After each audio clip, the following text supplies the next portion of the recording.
नमस्कार दोस्तों, स्वागत है आप सभी का। यहाँ पर होम साइंस के कुछ प्रश्नों को डिस्कस करेंगे जो कि यूपी, टीजीटी, पीजीटी, एलटी और इसके साथ ही साथ नेट एग्ज़ाम के दृष्टिकोण से भी महत्वपूर्ण है। तो डिस्कस करेंगे होम साइंस के प्रश्नों को जो कि टेक्सटाइल यानी कि वस्त्र विज्ञान से लिए गए हैं। और आज की श्रृंखला का यहाँ पर देखेंगे पहला प्रश्न जो कि है कपास की रेशे की लंबाई कितनी होती है। ठीक है, कपास के रेशे की लंबाई आपसे पूछ रहा है तो आप जान जाइए कपास यानी कि ये जो है वो प्राकृतिक रेशा है कपास। तो जो भी प्राकृतिक जगत के रेशे होते हैं सभी रेशों को कहते हैं स्टेपल। स्टेपल क्यों कहते हैं? क्योंकि इनका जो मापन होता है वो इंचेस में होता है, इंच में इसका मापन होता है। इसको स्टेपल कहते हैं। प्राकृतिक जगत के सभी रेशे जो हैं स्टेपल के अंतर्गत होते हैं सिवाय एक, कौन सा? रेशम। रेशम को फिलामेंट रेशा कहते हैं क्योंकि इसकी जो लंबाई होती है वो अधिक होती है और प्राकृतिक जगत के बाकी जितने भी रेशे होते हैं उनकी लंबाई कम होती है, तो उनको स्टेपल कहते हैं। और रेशम एक ऐसा रेशा है जो कि है प्राकृतिक जगत का, लेकिन ये फिलामेंट के अंतर्गत आता है। तो इस प्रश्न का राइट आंसर यहाँ पर पूछा है कपास के रेशे की लंबाई। तो कपास के रेशे की लंबाई होती है आधा इंच से 2.5 इंच, यानी कि इस प्रश्न का राइट आंसर हो जाएगा ऑप्शन नंबर ए। ये इस प्रश्न का राइट आंसर हो जाएगा ऑप्शन नंबर ए। और इसी के साथ साथ कुछ और इम्पॉर्टेंट चीज़ इस प्रश्न के में देखेंगे जो कि ये है कि इस जो कपास का रेशा है इसको कहते हैं वाइट गोल्ड। कई नामों से इसको जाना जाता है। ठीक है, वाइट गोल्ड कहते हैं, सफ़ेद सोना। और इसके साथ ही साथ इसको कहते हैं यूनिवर्सल फाइबर और इसको किंग ऑफ फाइबर ही कहते हैं। किंग ऑफ फाइबर यानी कि रेशों का या कपड़ों का राजा, और यूनिवर्सल फाइबर सफ़ेद सोना, और इसके साथ ही साथ इसको ह्यूमन फ्रेंडली फाइबर भी कहते हैं यानी कि मानव मित्रवत रेशा। तो यहाँ पर देखेंगे इस प्रश्न का राइट आंसर हो जाएगा ऑप्शन नंबर ए। अगला प्रश्न देखते हैं आज की श्रृंखला का कौन सा है। तो अगला प्रश्न है यहाँ पर सीसल कौन सा रेशा है। ऑप्शन नंबर ए है कृत्रिम रेशा, ऑप्शन बी है बीज वाला रेशा, ऑप्शन सी है तने वाला रेशा, ऑप्शन नंबर डी है पत्ती वाला रेशा। तो सीसल जो है प्राकृतिक रेशे के अंतर्गत आता है और प्राकृतिक रेशे में ये जो है वो ऑप्शन नंबर डी के साथ जाएगा, पत्ती वाला रेशा। पत्ती से प्राप्त होता है ये रेशा और जो है सीसल। और इसका उपयोग क्या होता है कि सीसल के रेशे से जो कागज़ बनाया जाता है, इस रेशे से कागज़ बनाया जाता है और कागज़ जो होता है वह उत्कृष्ट श्रेणी का होता है, बेस्ट होता है इससे बनने वाला कागज़। और इसके साथ ही साथ इससे क्या होता है कि चटाई, चारपाई, बुनाई की रस्सी और कुछ ऐसे घरेलू उपयोग के सामान बनाए जाते हैं, रस्सी वगैरह। तो सीसल जो है पत्ती वाला रेशा है। ऑप्शन नंबर डी जो है इस प्रश्न का राइट आंसर हो जाएगा। अगला प्रश्न देखेंगे, लिनन तंतु के तने से प्राप्त होता है। लिनन जो तंतु है वो किस तने से प्राप्त होता है? तो ऑप्शन नंबर यहाँ पर इस प्रश्न का राइट आंसर हो जाएगा बी। फ्लैक्स के पौधे से जो तंतु या फिर जो रेशा प्राप्त होता है उसको लिनन कहते हैं। फ्लैक्स नाम के पौधे से ये प्राप्त होता है और यह पौधा जो होता है वर्ष में इसकी एक बार बुआई की जाती है, वार्षिक। इसको वार्षिक पौधा कहते हैं। वर्ष में एक बार इसकी खेती जो है वो होती है, खेती इसकी। ठीक है, तो इस प्रश्न का राइट आंसर हो जाएगा ऑप्शन नंबर बी। फ्लैक्स के पौधे से लिनन तंतु के रेशे यहाँ पर प्राप्त होते हैं। और ये प्रश्न जो है वो यूपी टीजीटी 2021 प्रीवियस ईयर में पूछा गया प्रश्न है। अगला प्रश्न, जलने के पश्चात लिनन के तंतु की राख का रंग होता है। लिनन जो पिछला प्रश्न था आपका, लिनन तंतु जो कि फ्लैक्स नाम के पौधे से प्राप्त होता है। तो यहाँ पर पूछा है कि जब वो जलता है तो जलने के पश्चात जो राख निकलती है, जो राख होती है जलने के बाद बचती है अवशेष, वो किस रंग का होता है? तो लिनन जो रेशा होता है उसके जलने के बाद, उसके तंतु के जलने के बाद जो वहाँ पर अवशेष प्राप्त होते हैं राख, उसका कलर होता है भूरा। ऑप्शन नंबर यहाँ पर ए राइट आंसर हो जाएगा, भूरा रंग। और इसके साथ ही साथ ये भी जान लीजिए लिनन जो तंतु है इसकी कुछ विशेषताएं। इसका जो रेशा होता है वो एक तरह से लिनन का लंबा, नुकीला और इसके साथ ही साथ चिकना और चमकदार होता है। चिकनाहट बहुत ज़्यादा होती है इसमें, चिकना व चमकदार होता है लिनन का जो रेशा होता है। और इसके साथ ही साथ ये ताप का अच्छा सुचालक है। लिनन ताप का अच्छा सुचालक है। ठीक है, तो प्रश्न का राइट आंसर हो जाएगा ऑप्शन नंबर ए। और अगला प्रश्न देखते हैं। प्रश्न है तंतु जो ताप का अच्छा सुचालक है। ऑप्शन नंबर यहाँ पर ए है रेशम, ऑप्शन बी है ऊन, ऑप्शन सी है नायलॉन, ऑप्शन नंबर डी है कपास। तो वह यहाँ पर पूछ रहा है ताप का अच्छा सुचालक। तो सबसे अच्छा सुचालक जो होता है ताप का, वो होता है कपास। कपास से जो रेशे प्राप्त होते हैं, कपास से जो कपड़े बनाए जाते हैं, वो ताप के सबसे अच्छे सुचालक होते हैं प्राकृतिक जगत में अगर देखा जाए तो। अगर यहाँ पर कपास न देखकर लिनन होता ऑप्शन में तो आप लिनन की तरफ जाते हैं, लेकिन यहाँ पर कपास दिया है तो कपास ही राइट आंसर हो जाएगा। और इसके साथ ही साथ सबसे अच्छा सुचालक कपास है, उसके बाद लिनन। तो यहाँ पर इसका राइट आंसर हो जाएगा ऑप्शन नंबर डी, ये आपका राइट आंसर हो जाएगा। अगला प्रश्न, वस्त्रों यानी कि रेशों का राजा किसे कहा जाता है। मैंने आप लोगों को बताया पहले ही प्रश्न में, कपास का प्रश्न था, मैंने आपको बताया कि जो वस्त्रों का राजा कहते हैं, किंग ऑफ फाइबर, कपास को कहा जाता है। तो यहाँ पर प्रश्न का राइट आंसर हो जाएगा ऑप्शन नंबर सी, कपास को वस्त्रों का राजा कहते हैं। और इसके साथ ही साथ मैंने और भी बताया कि कपास को क्या कह सकते हैं। तो इसको वाइट गोल्ड, सफ़ेद सोना, यूनिवर्सल फाइबर, और इसके साथ ही साथ ह्यूमन फ्रेंडली फाइबर यानी कि मानव मित्र रेशा, मानव मित्रवत रेशा भी कहते हैं। तो कई नाम हैं इसके कपास के। यहाँ पर राइट आंसर हो जाएगा ऑप्शन नंबर सी। अगला प्रश्न, मोटाई बरकरार रखने के लिए सूत की क्षमता होती है। ऑप्शन नंबर ए है लचीलापन, ऑप्शन बी है वेकेबिलिटी, ऑप्शन सी है लॉफ्ट, ऑप्शन डी है प्रतिस्कंदन।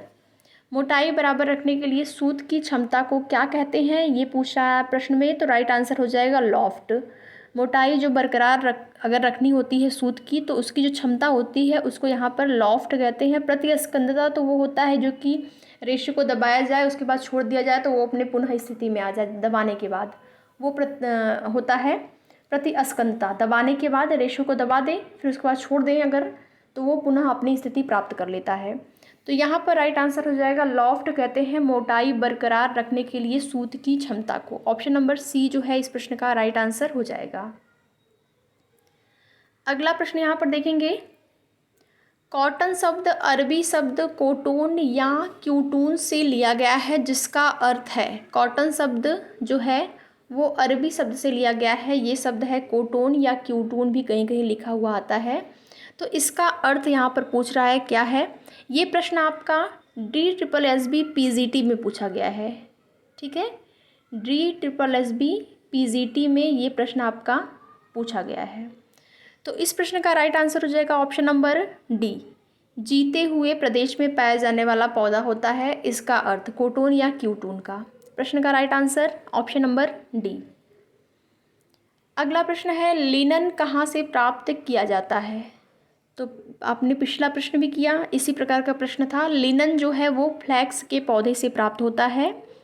ठीक है, तो प्रश्न का right answer option number A. ये प्रश्न आपका कई बार एग्ज़ाम में पूछा गया है। तो यहाँ पर, और इसके साथ ही साथ आप ये भी जान लीजिए कि लिनन जो है वो बहुत ही प्राचीन काल से इसका प्रयोग हो रहा है, लिनन वस्त्र का। और मिस्र देश में लिनन के वस्त्रों को शान और शौकत का प्रतीक माना जाता है। कहाँ पर, मिस्र देश में। मिस्र में क्या है कि ये जो लिनन से जो वस्त्र बनाए जाते हैं उनको शान शौकत का प्रतीक माना जाता है। तो इस प्रश्न का राइट आंसर मिलता हो जाएगा ऑप्शन नंबर ए। और इसके साथ ही साथ आप ये भी जान लीजिए कि जो लिनन है उसका उल्लेख जो है बाइबल भी मिलता है। बाइबल ग्रंथ है, उसमें इसका उल्लेख किया गया है लिनन का। तो प्रश्न का राइट आंसर हो जाएगा ऑप्शन नंबर ए। अगला प्रश्न है, रेशे की सूक्ष्म बीन परीक्षण में जब ऐंठी और कोशिका नुमा रचना दिखती है तो वह रेशा कौन सा होता है? कैसी रचना? ऐंठी हुई रचना, ऐंठन उसमें हो, और कोशिका नुमा रचना कौन से रेशे में पाई जाती है जब उसको सूक्ष्म बीन से देखते हैं? तो प्रश्न ये पूछ रहा है आपका। तो इस प्रश्न का राइट आंसर जो है वो हो जाएगा सूती। सूती वस्त्र में ये विशेषता पाई जाती है। सूती वस्त्र को जब सूक्ष्म बीन परीक्षण किया जाता है इसका, तो यह ऐंठी हुई और कोशिका के समान इसकी रचना जो है वो दिखाई देती है। तो राइट आंसर यहाँ पर हो जाएगा ऑप्शन नंबर ए, सूती यानी कि कॉटन। अगला प्रश्न, सूती कपड़ा जलता है तो उसमें से निकलती है कौन सी लौह? किस कलर की लौह निकलती है यहाँ पर जब सूती कपड़े को जलाया जाता है, सूती कपड़ा जलता है तो सूती कपड़े के जलने पर जो लौह निकलती है वो पीले रंग की होती है। पीली लौह निकलती है सूती कपड़े के जलने से। और सूती कपड़ा जो है वो सेल्यूलोज नामक पदार्थ से निर्मित होता है। सेलुलोजिक रेशा भी कहते हैं इसको। तो सेलुलोज नामक पदार्थ से निर्मित होता है सूती कपड़ा।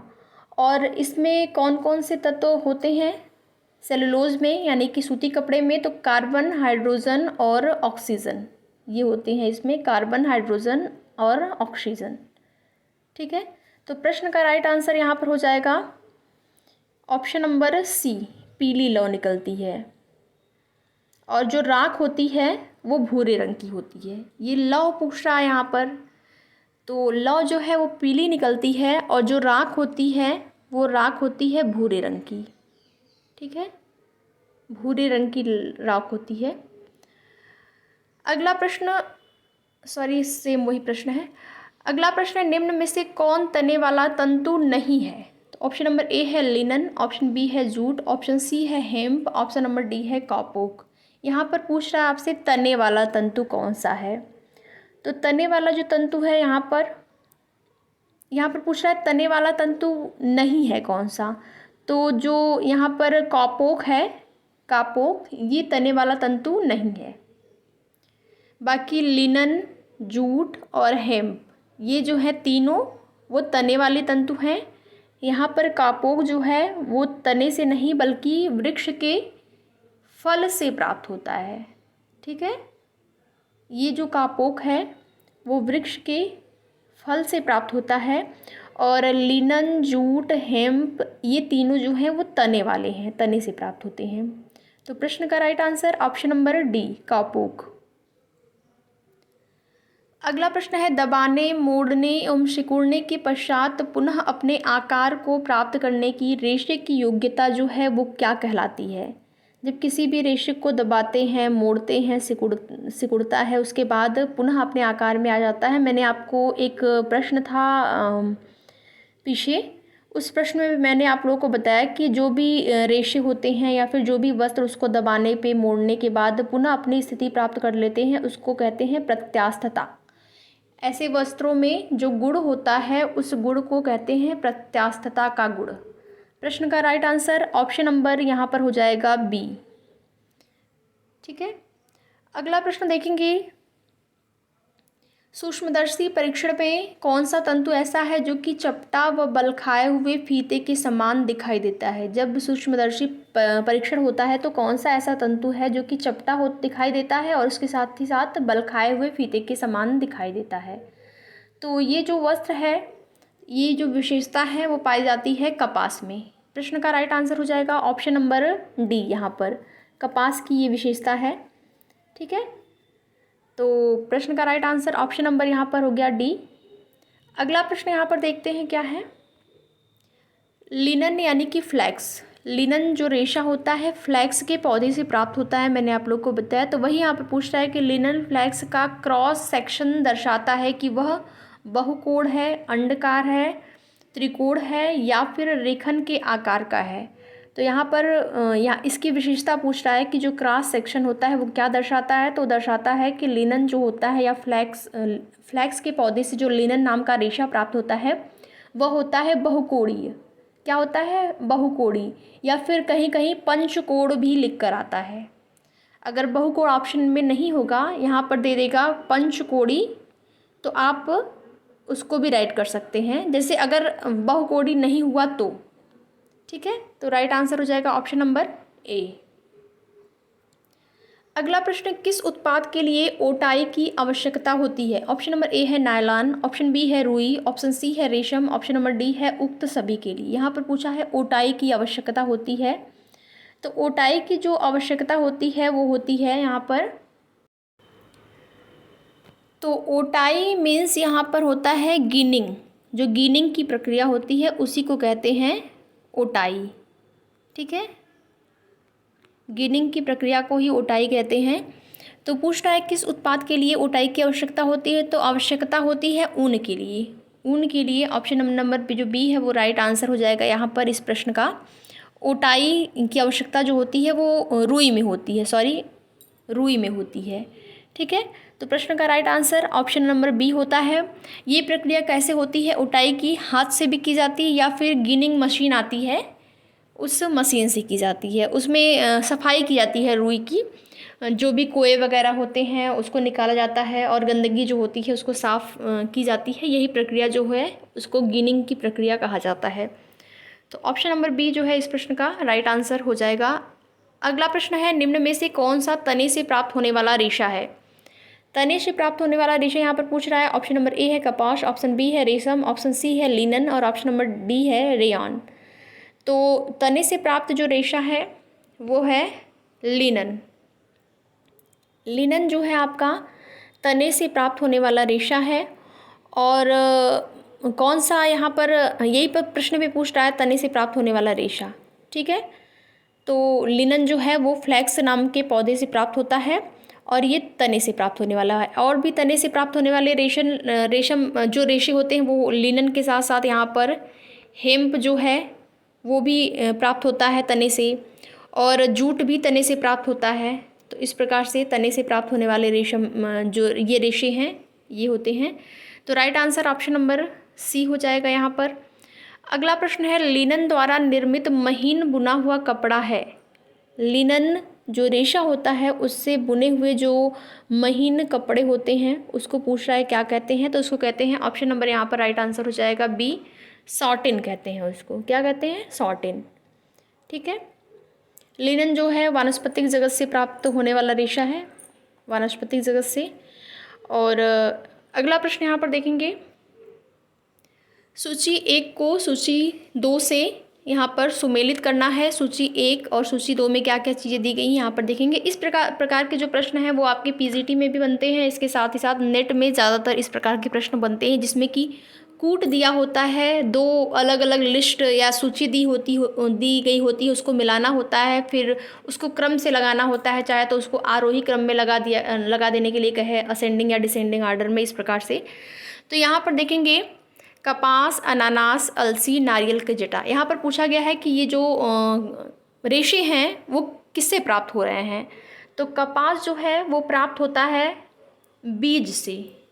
कैसे प्राप्त होता है कपास? तो कपास को आप मिला देंगे सेकंड से, बीज से प्राप्त होता है। अनानास जो होता है उसे कहते हैं पादप पत्ता। और अलसी जो है, अलसी भी पादप पत्ते के अंतर्गत आती है। और नारियल की जटा, फलों का छिलका, इसके अंतर्गत आता है। तो प्रश्न का राइट आंसर हो जाएगा ए का दूसरा करेंगे, ए का दूसरा, यही आपका राइट आंसर हो जाएगा पहला। ठीक है, यही आपका हो जाएगा राइट आंसर। तो वीडियो पसंद आए तो लाइक शेयर भी कर दीजिएगा। वीडियो में लास्ट तक बने रहने के लिए आप लोगों का बहुत बहुत धन्यवाद।